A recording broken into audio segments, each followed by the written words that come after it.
Allez, monsieur, rebonjour. Le foie gras, on aime ou pas, mais force est de constater que ça reste un mets de choix présent sur bien des tables de réveillon. Anne de Grève, vous êtes directrice de Gaïa. Pour vous, c'est une bouffe de sadique et vous le prouvez en diffusant des images sur le net. On va voir ces images dans quelques secondes. Alors, votre but, c'est quoi? C'est de culpabiliser tous ceux qui en mangent? Non, c'est d'en finir avec le gavage parce que c'est un foie malade et ça fait souffrir les animaux. Ouais. Bon, on n'en mange qu'une fois par an, alors on se dit c'est pas bien grave quand même, si. Une fois par an pour les animaux, c'est une fois de trop. André Théouis, vous représentez la filière avicole. Alors, vous nous avez également fourni d'autres images qui sont un petit peu plus soft. Une question demeure néanmoins, hein, ces canards, ces oies qu'on force à manger, est-ce qu'ils souffrent? Mais je pense que on va voir tout à l'heure des images que va présenter Gaïa qui sont inacceptables, évidemment. On a déjà vu quelques images, là. C'est très clair que je ne partage pas ce genre de pratique. Maintenant, je pense qu'au point de vue de la souffrance, qui est quelque chose de difficile à mesurer chez les animaux, quoi qu'on en pense, ils ne parlent pas. En ce qui concerne la souffrance, je pense qu'il faut faire la distinction, d'une part, entre les travaux de recherche qui ont été réalisés et qui montrent que la souffrance chez le canard ou l'oie lors du gavage est relativement limité, voire le stress, les indicateurs du stress, les indicateurs de souffrance, de comportement s'estompent d'ailleurs avec la période de gavage. On peut mesurer ça? Ben, on peut mesurer le stress en mesurant certaines hormones au niveau du sang, particulier. Et puis alors, il y a les observations du comportement. Maintenant, en passant de l'expérimentation bien contrôlée à la pratique, et en particulier peut-être dans les tout gros élevages que nous n'avons pas chez nous, en Belgique, on ne peut pas éliminer le risque d'un stress, le risque d'un accident qui est inhérent à toute production animale. Ce que nous devons faire, et c'est ce que nous faisons au niveau de l'enseignement de nos étudiants, au niveau des recherches, c'est essayer d'amener les producteurs à s'améliorer. Et Anne de Grève a amené un instrument là, qui ressemble un peu à un instrument de torture, hein, quand même. Hein. Vous pouvez le montrer. Finalement, c'est l'entonnoir qu'on met dans la gorge des canards ou des oies. En fait, le problème avec le foie gras, c'est que le gavage... la souffrance animale, elle est inhérente au gavage, en fait. Donc, on ne peut pas produire du foie gras sans faire souffrir les animaux. Alors, monsieur dit qu'il ne souffre pas, mais bon, les scientifiques de la Commission européenne ont clairement dit que le gavage fait souffrir les animaux. D'ailleurs, il y a une recommandation européenne qui demande aux pays, donc qui oblige les pays producteurs donc, de trouver une alternative au gavage. Malheureusement, la Belgique n'a pas transposé cette recommandation alors qu'elle devrait le faire. Donc il n'y a pas que Gaïa dit que c'est barbare. En fait, la commission, les scientifiques indépendants de la Commission européenne, qui ne sont pas membres de Gaïa évidemment, ce sont des scientifiques indépendants, ils disent que c'est préjudiciable au bien-être des animaux. Donc c'est quand même clair. André Théouis. Je voudrais quand même un petit peu nuancer cela. Le rapport dont fait état Madame de Grève existe bien. Il a été publié en 1998. Et effectivement, ce groupe d'experts était constitué de gens très renommés, y compris des spécialistes français. D'ailleurs. Alors, c'est vrai qu'à plusieurs reprises dans le rapport, on met en garde contre la souffrance du canard ou de l'oie pendant l'acte de gavage. Ces scientifiques disent que ces animaux souffrent quand même quand on leur met ça dans la gueule. 9 fois sur 10, il est dit on manque d'informations scientifiques pour prouver cela.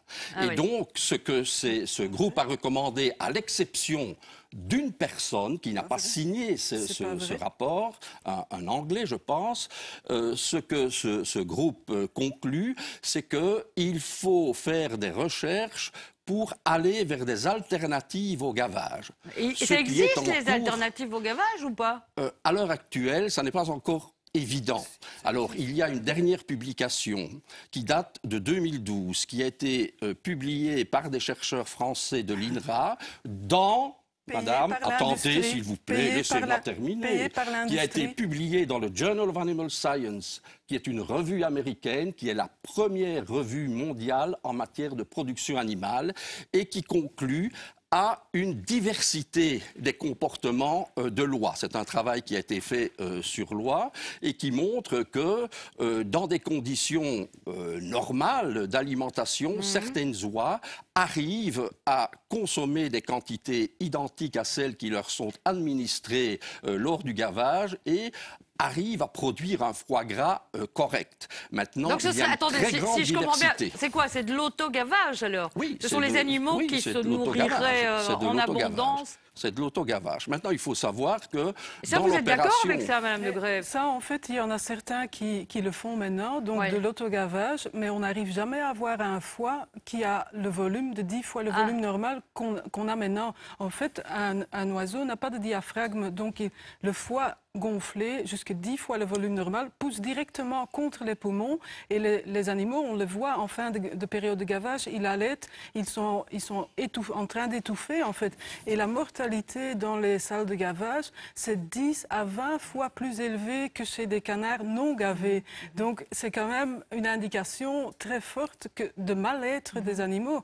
Et en plus, on n'en a pas besoin parce qu'il y a des alternatives. Il y a évidemment le faux gras de Gaïa, mais il y a aussi évidemment des alternatives qui se sont mises maintenant sur le marché sans gavage, mais on n'arrivera jamais à un foie, parce qu'en fait c'est la stéatose de foie, c'est une maladie en fait, c'est pas Gaïa qui le dit. Donc l'autogavage, on a des plus petits foies, alors ça va coûter plus cher alors le foie gras encore, c'est ça, si on applique uniquement l'autogavage. En fait, ou bien c'est le consommateur qui paye le prix, ou bien c'est les animaux qui payent le prix, et aujourd'hui c'est les animaux qui payent le prix en souffrant. Il y a des souffrances énormes, on le voit sur les images, les animaux sont en train de halter, ils sont en train de suffoquer. On le voit sur vos images, mais pas sur celle de M. Théoui. Oui, mais ça c'est évident. C'est un peu la guerre des images. Hein. Je veux dire aussi le scientifique, le rapport scientifique qu'eux ils citent, en fait c'est payé par l'industrie. Donc si vous allez demander à un scientifique musulman si couper la gorge d'un animal à vif fait souffrir les animaux, il va vous dire non. Mais bon, il faut quand même tenir compte des scientifiques indépendants, parce que c'est sur ça que nous, on se base, en fait. Allez, réponse d'André Théoui. Le CIFOC n'est pas payé par les entreprises. Nous sommes membres du CIFOC et nous payons notre cotisation, et je vous assure que ce ne sont pas les producteurs qui payent leur cotisation. Ça, c'est une chose très claire. Alors, en ce qui concerne les alternatives, l'état actuel des connaissances montre qu'on n'est pas à même aujourd'hui de produire naturellement, sans gavage, un foie gras qui répond aux conditions du commerce. Ça, c'est clair. Il y a des animaux, mais c'est important de voir qu'il y a une grande diversité entre les animaux, qu'il y en a qui sont capables de manger suffisamment naturellement et de produire un foie qui est commercialement acceptable.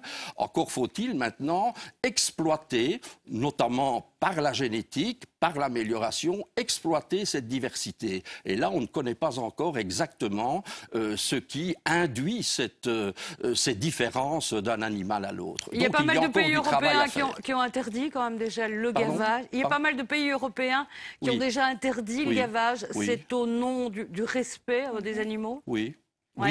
Oui, il y en a, mais là, il y a à boire et à manger. Hein. La majorité l'a interdit, en fait. Il reste presque plus la France et la Belgique. Donc, en même temps, chez nous, c'est très contrôlé.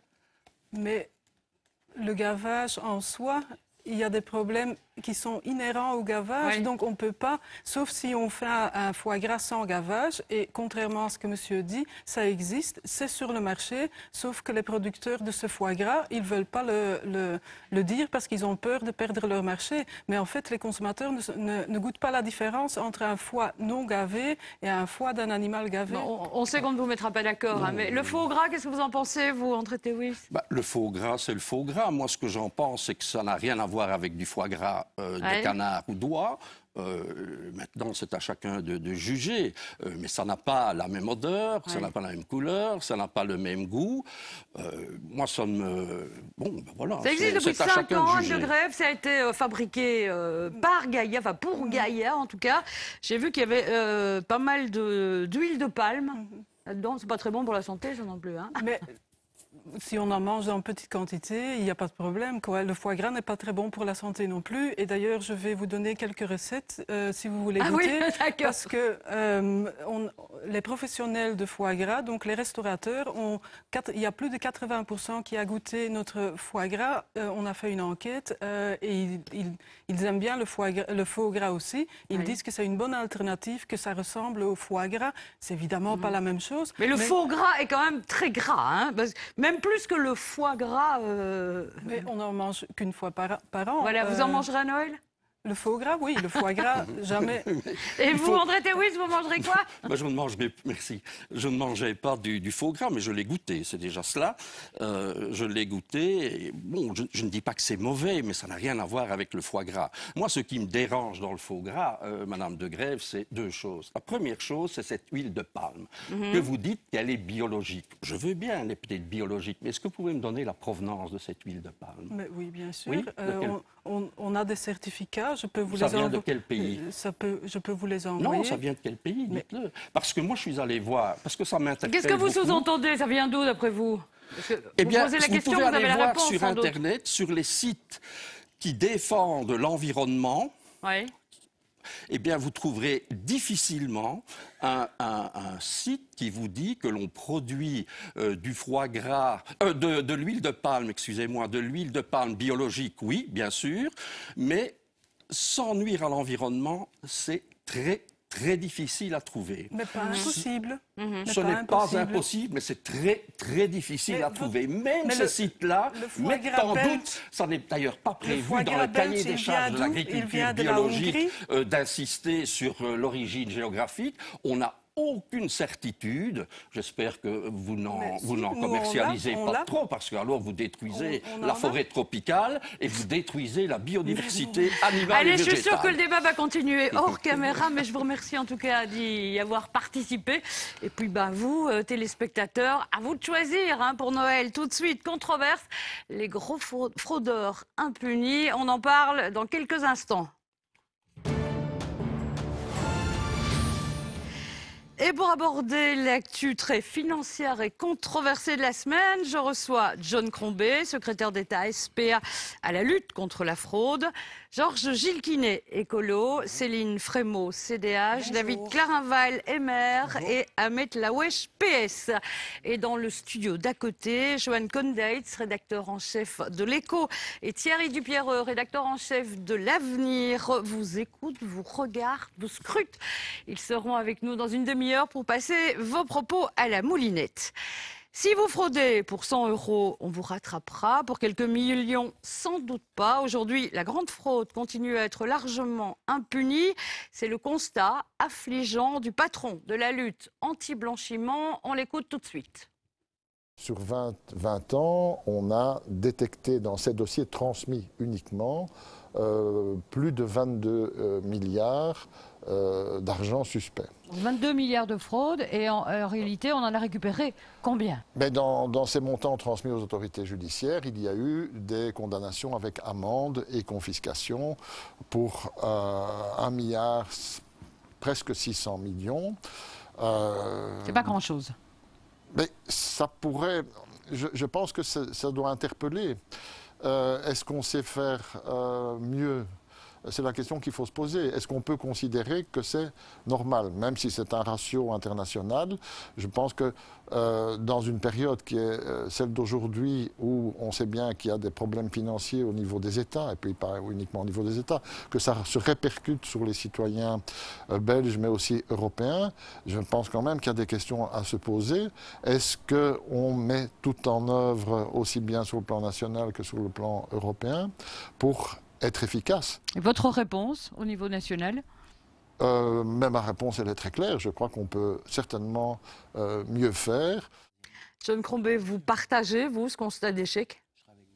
Tout à fait, parce que maintenant, il donne l'historique de 20 années en Belgique. Ouais. Qu'est-ce qui s'est passé avec une partie des grandes fraudes? Et il dit, on constate, la détection est là et ça améliore, parce qu'une troisième de ce montant, les 22 milliards, c'est les 4 dernières années. Donc on constate les grandes fraudes, mais la condamnation et l'exécution de la sanction, ça c'est où ça manque. C'est effrayant, ça, face aux fraudeurs, l'État est impuissant. Non, ça c'est pas vrai. C'est vraiment une question de mettre la priorité dans la lutte et la condamnation des grandes fraudes. Et là, au niveau de la justice, il y a vraiment des éléments où ils n'ont pas mis la priorité nécessaire, où je dis, ça c'est les 20 ans qu'on a eus, et maintenant on doit vraiment augmenter la possibilité dans la lutte contre la grande fraude en modifiant les lois et la justice. On va avoir des juges qui sont simplement là seulement pour ces cas, les grandes fraudes fiscales pénales. On a maintenant encore cette semaine à la Chambre voté... Ça va se faire rapidement? Parce qu'il me semble qu'il y a longtemps qu'on en parle. Ça c'est pour janvier-février.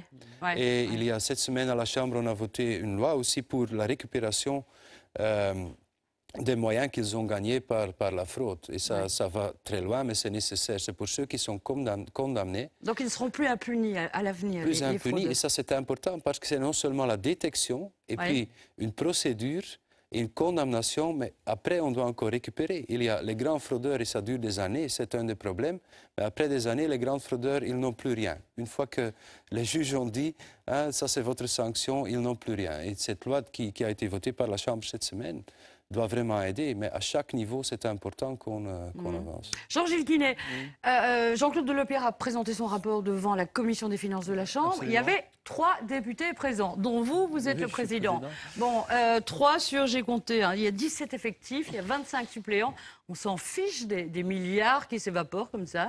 Je retiendrai surtout que l'exposé de M. Delepierre était passionnant et éclairant. C'est vraiment un objectif que nous avons, nous écologistes, de lutter efficacement contre la fraude. Nombreux à l'écouter. Et en tant que président, j'avais invité M. Delepierre parce que je trouvais important qu'il soit entendu au Parlement. Et j'ai pu constater avec lui qu'il y avait 2 collègues ennemis. J'avais 2 collègues excusés parce qu'ils sont jeunes papas, je tiens à le dire. Mais j'ai été très étonné, effectivement, de l'absentéisme de mes autres collègues, sans juger. Comment vous l'expliquez, vous? Ça n'intéresse pas les parlementaires de savoir qu'on perd des milliards chaque année? On ne peut pas dire que ça n'intéresse pas le Parlement, parce qu'il y a une commission d'enquête sur la grande fraude fiscale qui a très bien travaillé, mais... Voilà, mercredi, nous étions seulement 3 et c'est l'inverse qu'il faut faire, effectivement, par rapport à ce constat posé par M. Delepierre. 22 milliards de fraudes détectées, 1 milliard d'argent récupéré, pas de condamnation, une justice qui ne fonctionne pas bien une fois que la CETIF lui transmet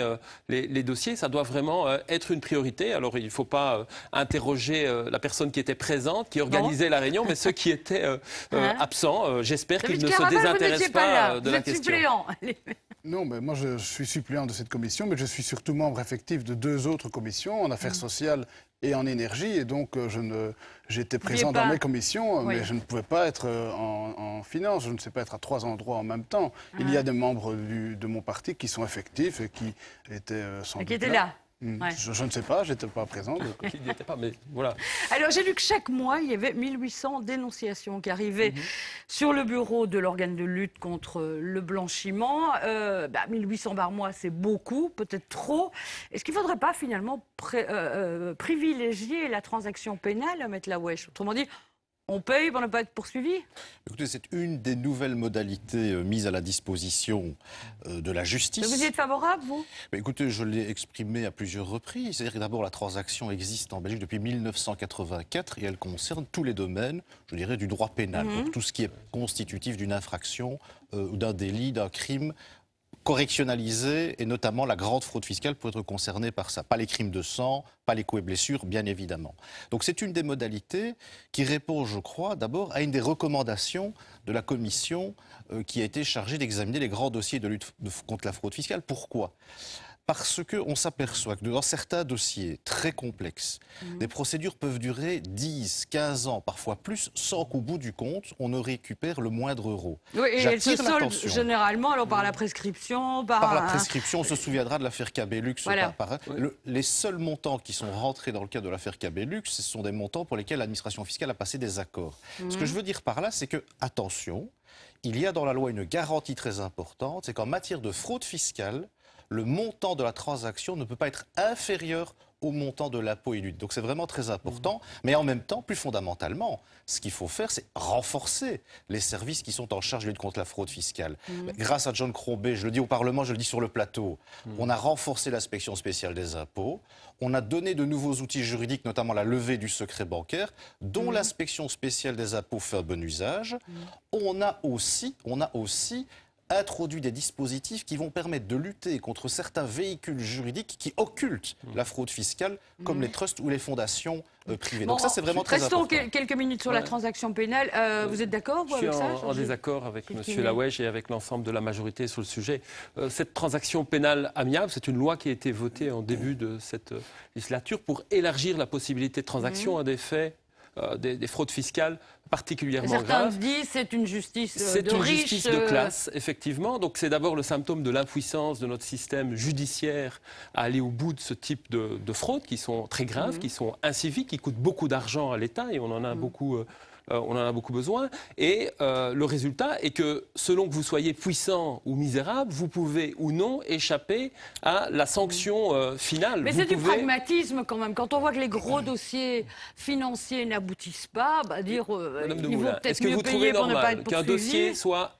Il y a de l'argent qui rentre dans les caisses de l'État. Qu'on mène une enquête, qu'un dossier soit instruit et qu'à la veille du démarrage du procès, l'avocat qui a fait en sorte qu'on prenne plein de retard dans la procédure, disent au juge, écoutez, si je vous paye X millions, des sommes qui sont substantielles évidemment, est-ce qu'on peut s'accorder?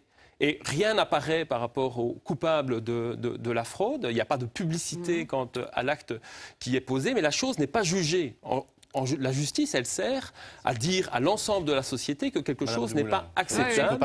Nous n'aboutissons pas dans ce type de dossier. Si vous voyez le nombre de dossiers qui ont bénéficié de la transaction pénale amiable depuis qu'elle a été votée, la première concernait un certain monsieur Chodiev, kazakh, milliardaire, auteur de multiples fraudes. C'est Omega Diamant à Anvers. C'est plus récemment... Allez, brièvement, parce qu'on va faire tout le débat là-dessus. Bien évidemment. Donc, visiblement, M. Gilkine ne connaît pas la pratique administrative des services du fisc. Depuis toujours, l'administration fiscale passe des accords, et pas uniquement, pas pour ce type d'affaires. Si je peux terminer, pas uniquement dans les grands dossiers, mais au quotidien, avec des petits contribuables, des contribuables moyens, et des grands dossiers, notamment au niveau de l'inspection spéciale des impôts.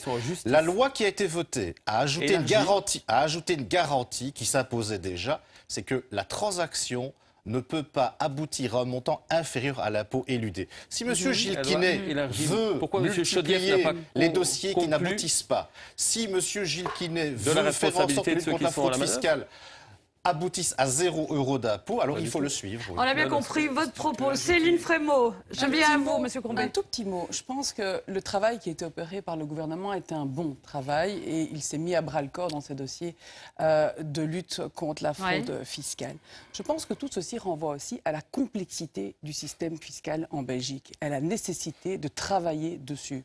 On s'est tous entendus pour dire aujourd'hui la priorité, ça a été l'institutionnel pendant quelques années. Dès demain, dès aujourd'hui même, si certains le veulent, et on l'a proposé, il faut travailler une simplification du système fiscal. Ce n'est pas normal aujourd'hui que pour des entreprises, vous ayez 40 régimes différents. C'est infiniment complexe. Et plus c'est complexe, moins c'est contrôlable. Il faut aussi, et certains l'ont dit, mais c'est pas ça qui provoque la fraude, renforcer l'administration fiscale. Aider celui qui est bonne foi, aider celui qui est bonne foi, et donner les moyens de poursuivre le fraudeur. John Crombie, je reviens à vous. La dernière fois que vous êtes venu sur ce plateau, c'était pour parler de l'Offshore Leaks. Où est-ce qu'on en est aujourd'hui? D'abord, au niveau international, je vois des choses qui donnent beaucoup d'espoir, vraiment d'avancer. Ça veut dire l'échange automatique des infos bancaires et toute la discussion sur les structures, comme M. Lawège l'a dit, occultes, qui sont en train de disparaître, mais très vite. Et c'est pas, on disait tout le temps, si on doit les résoudre à un niveau national, c'est impossible, mais maintenant, c'est vraiment des choses qui sont décidées au niveau international. J'ai de l'espoir. On n'est pas encore là, mais j'ai de l'espoir. Oui, mais tous ces comptes belges dans des paradis fiscaux, on poursuit ou on ne poursuit pas? Et deux, on a, pendant l'été, voté une loi au niveau national, le Parlement belge, où tout le monde doit dénoncer leur structure offshore au fisc. Et ça n'existe pas dans beaucoup de pays, pas encore, mais c'est voté. Moi, je pense vraiment, quand on aurait proposé ça en 2012, c'était presque impossible de passer ça au Parlement. Pendant l'été 2013, presque tout le Parlement l'a voté. Ça, c'est vraiment un avancement. Mais je veux ajouter encore 2 petites choses dans la discussion sur les transactions. Parce que c'est ça qui touche vraiment au cœur. Il n'y a personne qui a des bonnes émotions quand on voit qu'il y a une transaction. La façon sur laquelle M. Gilles Quinet le décrit est pour moi un peu incroyable. Et je vais vous expliquer pourquoi. On a vu maintenant, quand il y a 22 milliards qui ont été détectés et 1 milliard... Oui, 22 milliards de fraude et 1 milliard récupéré. Pas grand-chose. Oui. D'abord, moi, je dis, ce qui ne va vraiment pas, c'est que les grandes fraudes échappent. Ça, c'est une chose. Deuxième chose, est-ce que les transactions, c'est la meilleure solution? Non. Mais je dois dire, dans l'accord qui a été fait avec Omega Diamonds à Anvers, vous étiez énormément contre, mais c'est en étant politique très faible de dire la justice ne fonctionne pas encore comme il faut et c'est Qu'avez-vous récupéré eu égard à l'importance de la fraude? Attendez 2 secondes. Et c'est très facile de dire on les envoie à la justice pour téléphoner dans 15 années pour voir si on va oui ou non récupérer 150 millions d'euros de taxes. Maintenant, on les a récupérés et ils sont encore devant les tribunaux correctionnels. Et là, dire que ça, tout ce qui se passe maintenant en récupération des impôts par les grands fraudeurs, que c'est inacceptable, c'est quoi? De dire on continue comme c'est et on va faire payer les gens qui payent déjà? Ça, je trouve incroyable. Et avec les exemples individuels, tu peux toujours toucher les cœurs des gens. C'est très, très facile. Hein? Mais cette loi qu'on a votée cette semaine à la Chambre pour récupérer des argents des grands fraudeurs, vous êtes contre. Hein? Donc pour vous, il faut être pragmatique. Vous avez littéralement dit au Parlement... Madame, il y a des paroles... David Clarinval d'abord, parce qu'on ne l'a pas encore beaucoup entendu, et puis on passe au sujet suivant. Non, sur le fond, je partage le point de vue de M. le ministre, mais je voudrais simplement ajouter un élément qui n'a pas été évoqué jusqu'à présent. Si la fraude est si importante en Belgique, c'est aussi parce que le niveau d'imposition en Belgique est un des plus élevés. Oui, mais attendez, il faut quand même être attentif à cela. Et ça incite les gens... Excusez-moi, hier, dans la Libre Belgique, j'ai lu Charles Michel, président de parti, qui disait à propos de M. Crombé, je ne supporte pas chez lui cette attitude qui consiste à créer systématiquement une présomption de culpabilité. Vous partagez ce propos? Ce que ça veut dire, c'est que dans ce pays, on a parfois l'impression que les contrôles sont beaucoup plus importants sur les petites entreprises que sur les gros poissons. Là, on parle des gros fraudeurs. Et donc, c'est ça que Charles Michel veut dire, c'est qu'il faut concentrer la lutte contre la fraude sur les gros poissons et peut-être en harceler un peu moins les PME qui sont constamment contrôlées parce que c'est plus facile. C'est pas votre ami, Charles Michel, visiblement, John Crombé. Je vois des fois ce qu'il dit. En fait, c'est à côté du débat parce que moi, je suis là pour vraiment lutter contre, et là, je suis d'accord, les grandes fraudes, fiscales et sociales. C'est ce que je fais. Et les contrôles et les impositions et les complexités, c'est même pas chez moi. Hein. Donc, moi, je fais mon boulot et c'est tout. Et quand il y a un président de Parti libéral qui veut utiliser ces petites phrases qu'il a fait déjà depuis quelque temps, c'est pour lui vraiment, je peux seulement faire mon boulot et on a des résultats. Et j'espère, au sein du gouvernement, la MR aussi, est vraiment pour ces résultats de la lutte contre les grandes fraudes. En parlant des résultats, finalement, les critiques de Charles Michel sont le meilleur hommage qu'on puisse rendre à M. Crombé. En 2010, l'inspection spéciale des impôts, qui ne fait que les grands dossiers de fraude fiscale, supplément d'impôts, 826 millions. 2 ans plus tard, c'est déjà le bilan de M. Crombé, 2 ans plus tard, 1,5 milliard de suppléments d'impôts. Voilà évidemment ce qui ne va pas dans le qui fait rentrer de l'argent dans les caisses de l'État. Voilà ce qui gêne le MR, c'est qu'on s'occupe des grands dossiers de fraude fiscale. Ce n'est pas du tout vrai. Ce qui gêne le MR, c'est que l'on a l'impression que l'on contrôle beaucoup plus les PME plutôt que ça change. Allez, venons-en à un autre sujet, mais on reste dans les contrôles et un peu d'optimisme malgré tout. Cette semaine, l'Europe a enfin décidé de lutter contre le dumping social, autrement dit, cette concurrence déloyale de travailleurs venant essentiellement de l'Est, très présent dans la construction et dans les transports. Alors voici en 30 secondes le diagnostic à ce propos de Jean-Claude Delepierre. Ça fait déjà quelques années que ce phénomène est apparu, mais il s'implante de plus en plus. On voit les conséquences pour les entrepreneurs qui sont dans le circuit normaux et qui respectent les règles, mais on oublie aussi que par ce fait-là, les droits sociaux qui ont été acquis dans nos démocraties deviennent de plus en plus des boîtes vides. Alors, c'est notre système social qui est menacé là, par cette concurrence déloyale, Céline Frémaux? Certainement. Et on le voit à travers l'augmentation du nombre de fraudes, des travailleurs qui sont contrôlés. Je pense que la mesure qui a été prise au niveau européen du 9 décembre est une bonne mesure, puisqu'elle renforce les mesures de contrôle. Par ailleurs, le gouvernement fédéral avait pris un plan d'action le 28 novembre dernier qui met des contrôles ciblés avec des équipes spécialisées et coordonnées, qui alourdit aussi la question de la sanction. Je dirais que la prise de conscience est là, heureusement. Maintenant, ce qu'il faut, c'est regarder l'avenir. Il y a des mesures à prendre pour l'avenir. Est-ce que des contrôles, il y en aura suffisamment? Est-ce que vous avez les moyens de contrôler le samedi, le dimanche? Parce que ces travailleurs venus de l'Est, ils travaillent le dimanche aussi sur les chantiers. On va mettre les moyens. Parce que les deux, pour les entreprises et pour les employés, ce qui se passe dans certains secteurs est inacceptable, point final. Et la plus grande difficulté jusqu'à maintenant, c'était la réaction de la Commission européenne. Mais vous les avez, les moyens, John Crombie? Oui, mais je dis clairement oui, c'est faisable. Mais c'est aussi c'est un peu comme le fiscal, on est dans une zone grise qui est juridiquement difficile. Et c'est les deux. Les moyens, ça veut dire les lois. On a modifié quelques lois. Et c'est l'organisation, mettre toutes les inspections ensemble et de nouveau la justice qui doit suivre. David Clarenval. Moi, je pense... Tout d'abord, je voudrais d'abord dire que je suis entrepreneur. Et je voudrais d'abord que l'on comprenne bien de quoi on parle. Le détachement, c'est ça. Tous les jours, dans les PME, nous avons de la publicité légale, et ça s'appelle intérimaire qualifié, 14 € de l'heure, tout compris.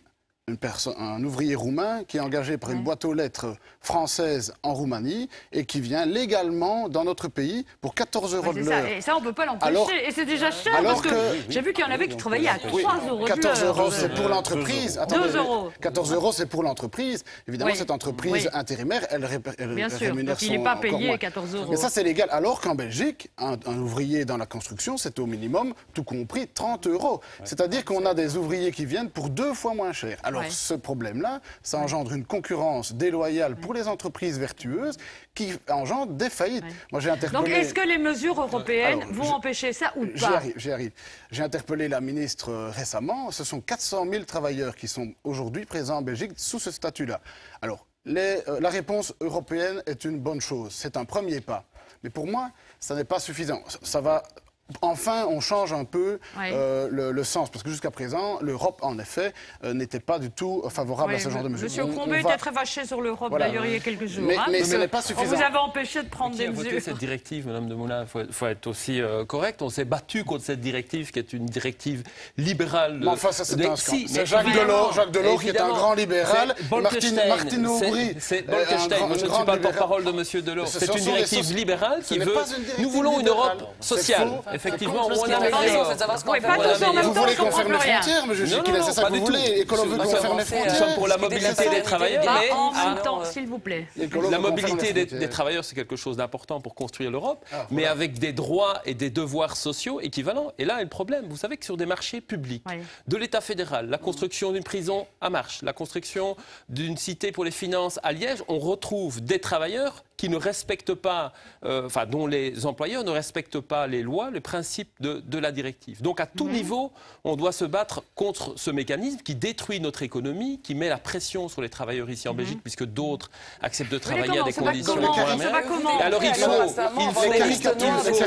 faut donc effectivement un meilleur échange d'informations, et c'est le résultat de la décision des ministres européens que nous soulignons positivement ce lundi. Il faut plus de contrôle sur place et il faut des cahiers des charges quand on fait un marché public qui soit beaucoup plus exigeant pour éviter que l'État lui-même ne collabore à ce type de mécanisme qui détruit notre économie. Céline Frémaux. Ce que je pense, c'est qu'idéalement, tout le monde s'accorde pour le fait qu'il faut un droit social européen sur le sujet, avec un salaire minimum européen, avec une carte d'identité électronique, avec une requalification possible. On n'y est pas, D'accord, mais aujourd'hui, on peut déjà améliorer les choses. Et je pense que ce qui a été fait le 28 novembre est remarquable. Le 9 décembre, c'est sur la voie. Mais pourquoi pas parler de encore renforcer les collaborations entre administrations, travailler sur l'extension du mécanisme de solidarité à tous les secteurs et pourquoi pas créer une agence européenne de mobilité du travail où à un certain moment, on a l'établissement des listes noires des sociétés fraudeuses qui peuvent être exclus aussi des marchés publics. Il faut pouvoir avoir le courage d'aller jusqu'au bout du processus. Clairement, de quoi tout ceci est le symptôme? C'est le symptôme d'une Europe qui ne se construit pas en tenant compte des intérêts et des droits des travailleurs. Donc ce qu'il faut, c'est avoir des réformes profondes.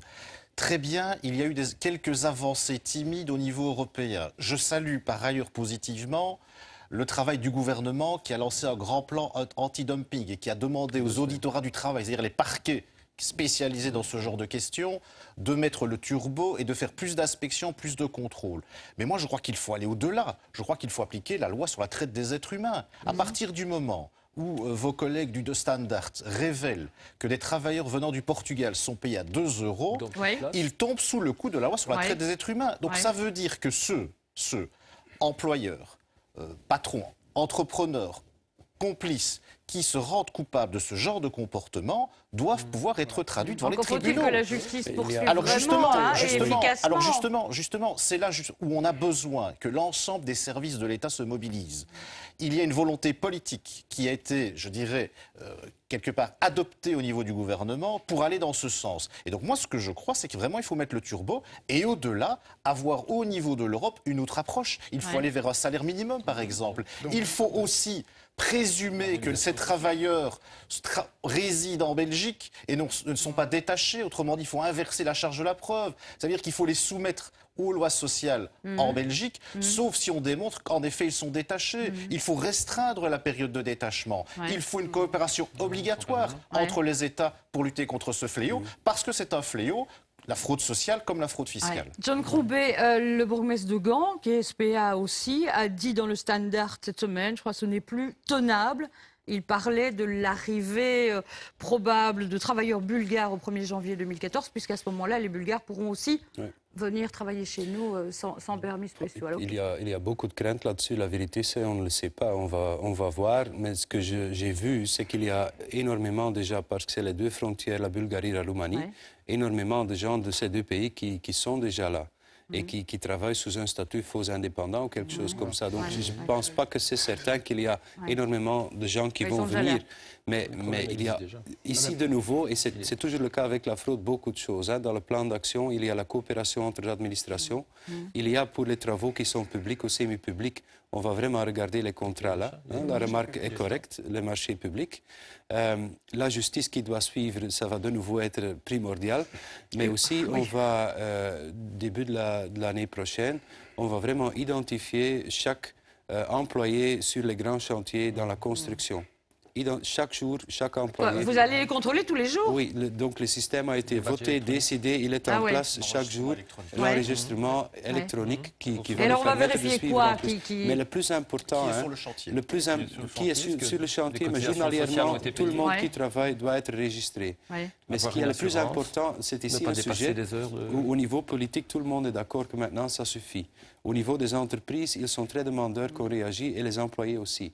Qu'on le fasse. Et c'est pour ça que j'étais fâché contre la Commission européenne.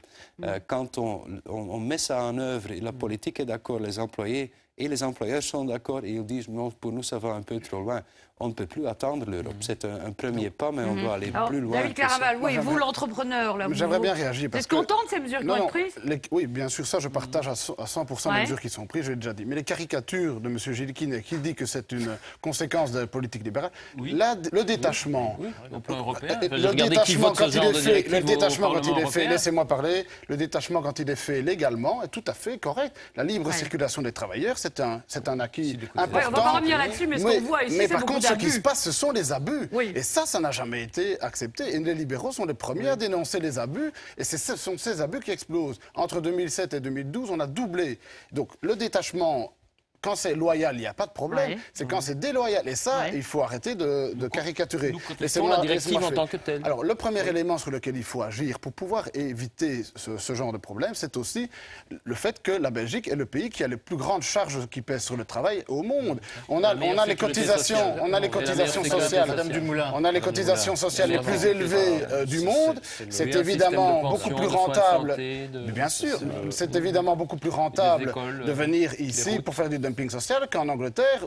Donc il faut aussi agir sur le coût du salaire brut et en diminuant les charges, mais sans toucher au salaire. On a bien compris votre propos. Allez, Ahmed Laouech, je veux du capital parce qu'il faudrait vraiment trouver un équilibre pour ça, parce que ça va pas tomber du ciel. Nous proposons une réforme fiscale. Parce que votre réforme fiscale, certainement, elle vise uniquement à travailler sur la réduction. Le discours habituel du MR. Le discours habituel. Tout le monde est d'accord qu'il faut augmenter les charges de travail, je vois. C'est très bien. Nous sommes les seuls. Pas du tout, tiens, ça. Allez, nous sommes les seuls. On ne comprend plus rien. Ahmed Laouech, 20 secondes. Et puis on passe au titre service. C'est le blabla habituel du MR. Pour supprimer la fraude fiscale, il faut supprimer l'impôt. Oui. Au niveau des comparaisons internationales, qu'est-ce que l'on voit ? On voit que les pays scandinaves ont des niveaux de prélèvements obligatoires, d'impôts similaires aux nôtres, et on voit que l'économie souterraine y est bien moins importante que chez nous. Ça veut dire quoi fondamentalement ? Je peux terminer ça. Ça veut dire quoi fondamentalement ? Que ça ne tient pas la route, ce raisonnement. On a compris, voilà, et vous parlez d'économie souterraine, on continue à en parler. Cette semaine toujours, le secteur des titres-services tire la sonnette d'alarme. Au 1er janvier, un titre-service coûtera 9 €, c'était encore 7,50 € fin 2011. Si je ne me trompe. Réaction du directeur général de la Fédération des prestataires de services. Dans la mesure, dit-il, où on augmenterait encore le prix des titres, c'est clair qu'il y a le grand risque que les clients retournent vers le travail en noir avec leur aide ménagère. Alors, quelle réponse à ça ? Le gouvernement augmente d'un côté et puis d'autre part poursuit la fraude sociale. Il est un peu schizophrène, le gouvernement ? Moi, je pense que d'abord, il faut remettre la mesure titre-service au centre de l'échiquier en termes de travail. Il faut pérenniser la mesure. On sait que la mesure va être régionalisée bientôt. Elle est indispensable. Le CDH s'est battu pour cet outil en termes de mise à l'emploi, en tête de service aux personnes. C'est 130 000 emplois aujourd'hui, les titres-services, 20 000 à Bruxelles. C'est un secteur qui a créé de l'emploi. C'est un secteur qui est un secteur dont on a besoin aussi pour des personnes qui sont moins qualifiées. Qui coûte cher à l'État, c'est vrai, en partie. Mais c'est un secteur aussi dont les femmes sont bénéficiaires, qui donne un statut, qui donne des droits sociaux, qui donne une protection sociale. Alors la question aujourd'hui, c'est de savoir pour l'avenir. Qu'est-ce qu'on fait pour l'avenir ? Moi, je pense qu'il faut vraiment travailler, réfléchir à la faisabilité aussi, de supprimer totalement, partiellement la déduction fiscale et recycler la masse budgétaire qu'on aurait obtenue dans la diminution même du prix. Alors s'il n'y a plus de déduction fiscale, Madame Frémaux, ça veut dire que c'est plus cher encore. Non, et que les gens, vous allez prendre cette déduction, la réinjecter dans une baisse du titre et faire que la mesure sera plus attractive à un certain moment pour les clients potentiels. David Clarinval. 1,6 milliard, ça c'est le coût brut. Mais quand on analyse les effets retour, en fait, on a finalement un coût de 500 millions. Ça, c'est l'étude qui l'a démontré. Il y a énormément d'effets retour. Donc c'est un bon système qu'il faut préserver. 170 000 travailleurs pour un coût de 500 millions. S'il y avait 170 000 chômeurs en plus en Belgique, ça coûterait beaucoup plus cher. D'autant plus qu'avec le sujet précédent, 170 000 chômeurs en plus, si le titre-service n'existe pas, ce seront sans doute des sociétés de nettoyage roumaines qui viendront faire le travail. Donc, soyons très prudents de ne pas casser, de ne pas tuer la poule aux œufs d'or. Alors, il faut peut-être arrêter d'augmenter. Je pense qu'on atteint un plafond, en effet. Et donc, il faut lier la question de la fiscalité. On atteint un plafond. Georges Elkidet. Il y a deux problèmes dans le secteur du service qui a effectivement permis la création d'emplois de personnes peu qualifiées. Le premier, c'est la qualité de l'emploi, et donc il faut y travailler avec des formations pour les travailleuses, un accompagnement, des contrats le plus possible à temps plein, parce qu'on a vu tout et son contraire. Et il y a la pérennisation du système de financement des titres-services. Ceux qui ont imaginé le système l'ont rendu très profitable au début pour les employeurs, parce qu'il n'y avait pas d'ancienneté des employeurs, il n'y avait pas d'ancienneté des travailleuses et des primes de mise à l'emploi, mais le problème c'est qu'après 4-5 ans, on perd les primes à l'emploi et les travailleuses coûtent plus cher. Et aujourd'hui, on est vraiment au bord du gouffre en termes de financement. J'ai rencontré des travailleuses cette semaine, des employeurs, parce que le système a été mal pensé dans la durée et aujourd'hui, il n'est plus finançable. Donc il va falloir dégager des moyens complémentaires, d'une part pour maintenir l'emploi. Ah, mais ça, je voudrais... Enfin, j'ai entendu... Ça, c'est l'opposition, c'est facile. Il y a qu'à, ça c'est facile. Moi, depuis 2009... On connaît le discours des colons. C'est comme pour les photovoltaïques. C'est comme pour les photovoltaïques. On ne comprend plus rien. J'interroge Mme Milquet depuis 2009. quand elle était ministre de l'Emploi et aujourd'hui Madame de Koning, pour dire votre système va dans le mur. Le problème, c'est que demain, le système il sera régionalisé et que les ministres de l'Emploi fédéral s'en lavent les mains en disant d'autres géreront le problème. Et donc, ceux qui seront aux responsabilités après le 25 mai 2014, oui, qui a hérité d'un système de Monsieur Antoine, il faudra trouver des moyens, effectivement, pour maintenir ces emplois et en améliorer la qualité. Ça, c'est nos deux priorités. Mais je pense que dans le cadre de la régionalisation, il va falloir aborder deux problèmes. Le premier, c'est réaliser vraiment une évaluation de la mesure de façon globale dans l'aide qu'apportent les pouvoirs publics à 3 niveaux. Sur les interventions fédérales à hauteur de 60%, sur les réductions de charges patronales, sur les déductions fiscales. Et la deuxième chose qui est extrêmement importante aussi, au moment où on va transférer cette compétence, c'est de mener une réflexion sur l'opportunité d'élargir aussi le champ d'application de la mesure à d'autres secteurs. Et en tout ce qui touche l'aide aux personnes. Ah bon? C'est ça, vous voulez élargir, vous? Moi, j'ai toujours été instantanément partisane de dire aujourd'hui, par rapport aux défis du vieillissement de la population, par rapport à la difficulté sur notamment la garde d'enfants extrascolaires, qui est un secteur, on sait, où le travail en ça peut déjà se faire avec le chèque service. Aujourd'hui, il va falloir pouvoir un certain moment travailler sur ça peut pas se faire, sur le champ d'application de la mesure. Avec la wesh. Écoutez, je crois que la chronologie commande. On était parti du constat au moment où on a initié cette politique qu'il y avait dans le secteur du travail de nettoyage à domicile, de repassage, des femmes dites d'ouvrage, je n'aime pas beaucoup l'expression, du travail en noir. Oui, beaucoup. C'était pas déclaré. On est parti de ce constat. Comment en sortir? Soit vous mettez un policier derrière chaque porte ou un inspecteur derrière chaque porte, soit vous imaginez une politique créative, et c'est ce qu'on a fait avec les titres-services. En même temps, je rappelle ce rapport de la Cour des comptes. Et ça a marché, effectivement. Mais maintenant, 9 € parce qu'on est parti de ça. Alors qu'il y a des ouvriers roumains qui travaillent à 3 €, est-ce que c'est pas trop cher? Voilà, et pourquoi est-ce qu'on augmente un peu les tarifs, que certains envisagent de revoir la déductibilité fiscale? Il y a eu un rapport de la Cour des comptes en 2008 qui dit une chose très simple. Si on veut assurer la viabilité de ce système, il faut pouvoir l'évaluer budgétairement. Et c'est ce que le gouvernement, de manière très responsable, ça ne se vérifie pas toujours à d'autres niveaux de pouvoir dans certains secteurs, a fait. En l'occurrence, c'est de revoir un peu la contribution des clients et de revoir d'autres aspects dans le chef des employeurs. Mais donc ce qu'il faut faire, je crois que c'est garder ce système, continuer à l'évaluer et le mettre sous contrôle budgétaire. Allez, tout de suite la moulinette.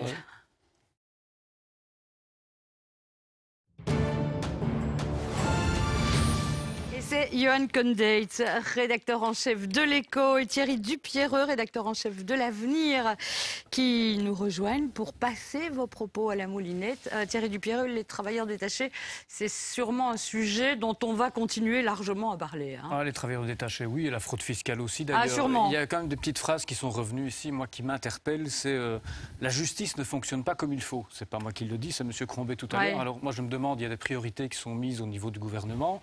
Visiblement, M. Crombé fait bien son travail parce qu'il rapporte de l'argent, mais que fait la justice et pourquoi est-ce que le gouvernement ne met pas les moyens dans la justice pour pouvoir lutter contre la fraude et aller jusqu'au bout de la procédure et ne pas seulement traquer, repérer les fraudeurs, mais bien pouvoir les condamner? Réponse de John Crombé. Comment Exactement, on le fait. Et si je dis, quand on regarde les 20 années et les résultats, on doit mettre des moyens. Et quand on met, par exemple, les 8 magistrats qui sont spécialisés pour des dossiers fiscaux pénals, c'est ce qu'on fait, on met ces gens-là. En plus, on met des substituts fiscaux, on met les moyens, on modifie aussi les lois, comme la récupération des sanctions. Il n'y en a quand même pas beaucoup consacrés à ça. Mais la simple chose que je dis, quand on voit les résultats, et c'est la discussion aussi des transactions, on ne peut pas simplement dire, voilà, on a une détection meilleure des fraudes, puis on les envoie à la justice avant que la justice fonctionne comme il faut. Et avec les mesures qu'on a prises, c'est avec le but qu'on peut dire un jour, on les envoie avec vraiment un bon sentiment à la justice. Tu ne peux pas dire la détection est meilleure et on les envoie à la justice. Est-ce que les mesures prises par votre collègue, Mme Tortolbaum, vont dans ce sens-là? C'est la catastrophe. Je veux dire, il y avait une grève vendredi dans le secteur de la justice. Ma réponse, c'est oui, parce que ça, c'est un autre sujet. Ici, c'est vraiment sur vous dites, oui, les grandes fraudes fiscales. Elle travaille bien et elle va renforcer ce pôle Moi, je parle des grandes fraudes fiscales. Et l'organisation de la justice pour vraiment avoir des procédures qui ne durent pas 20 années, avec des condamnations de la Cour de justice de l'Europe qui disent ça dure trop loin en Belgique. Là, la réponse, c'est oui. La modification des lois qu'on a fait et d'installer des juges qui sont spécialisés, qui n'existent même pas en Belgique à l'heure actuelle, qui vont venir janvier, février. Et donc ma réponse sur ce qui m'intéresse le plus, la réponse est oui. Mais la question alors c'est de savoir quand est-ce que la justice sera efficace alors pour condamner ces fraudeurs? On a modifié les lois, on va installer les juges et la réponse le plus vite que possible est une réponse politique qui n'est pas très importante, mais ça veut dire à un certain moment où on doit dire les transactions pour les grandes fraudes fiscales, on ne veut plus les avoir. Moi, je dis, décide ça une fois que vous savez vraiment que la justice est vraiment performante dans ces grands dossiers. Enfin, cette semaine, on a vu que la justice nous a plus payé le chauffage à Charleroi. Johan Condé.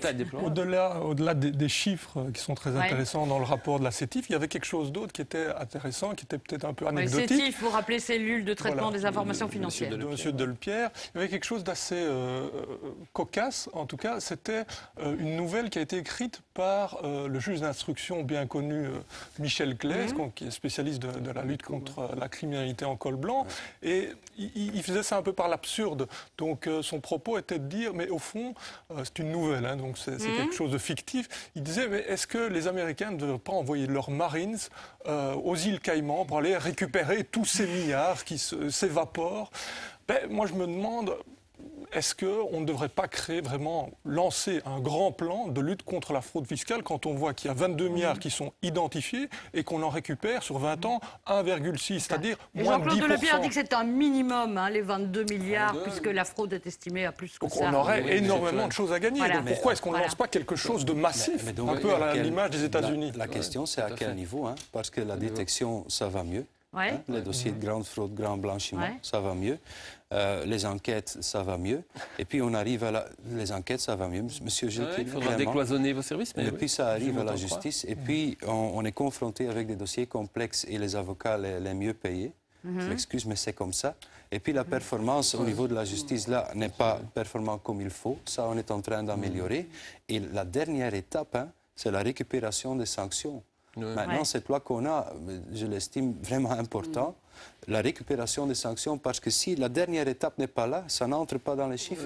Même si on prend tous les grands fraudeurs, si les sanctions ne sont pas, les peines ne sont pas exécutées, ça n'entre pas dans les chiffres. Donc chaque étape est importante et les deux dernières étapes sont l'État ne doit pas investir beaucoup plus massivement. Monsieur Condeitz a raison. Monsieur Condeitz a raison.